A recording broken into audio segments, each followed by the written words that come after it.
Ajantsika etrany amin'ny vaovao iny fa ny ena kosa ny maripana ho an'ny Antananarivo sy ny manodidina tao anatin'ny andro maromaro zay dia namirifiry tokoa ny atsika ny fisian'ilay alzay matanjaka no mahatonga io atsika mamirifiry io raha ny fanazavahany ny avy eo anivon'ny Sampandrara mampafantatra ny mety ho toetrandro. Namirifiry ny atsika tatoato ary mbola nitoy izany androany ary tsy farana raha tsy ny alady ariva izao raha nitombana avy amin'ny sampana mpamantatra ny toetrandro etsy Ampandrinomby. Aly izay matanjaka no mandrafitra ny toetrandro eto amintsika amin'izao ka izany indrindra no mahatonga ny andro mangatsiaka. Raha natsikata zao tsika tanatin'ny androandro zay telo andro zay maro moa dia misy herika mihitsy raha ny aty voatany tety. Io moa mahatonga an'io zany dia le herin'ilay alizay izay somary matanjaka izy io fa vinavinaina anomboka hialefaka io manomboka amin'ny lahady izao.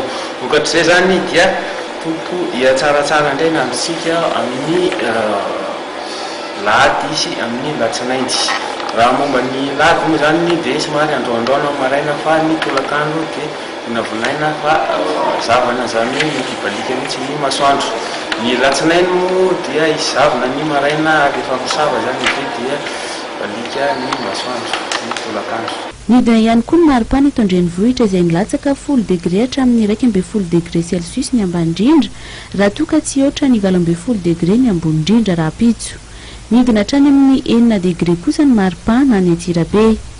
Ahitana orana malefaka kosa any amin'ny tapany atsinanan'ny Nosiny.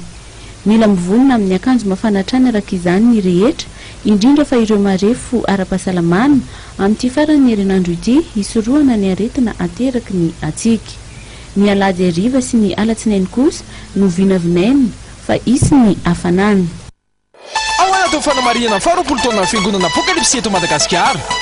Sy ho fanokafana ny fanamariana 20 taona ny radio fanambarana. Dia hitondray ny lanonana amin'ny alalan'ny feonabe internasionaly etsy amin'ny Coliseum ny sabata 5 aogosta tontolo andro. Izany dia ho marina fotoam-bavaka lehibe miaraka amin'ny pasteur Mayol André Christian Dieudonné Mivady, filompamorona maneran-tany ny fiangonana Apokalipsy. Manga sy fotsy ny thème antsika amin'io. Aza dino ary eny amin'ny Coliseum Antsondrobe ny sabotsy 5 aogosta ho avy.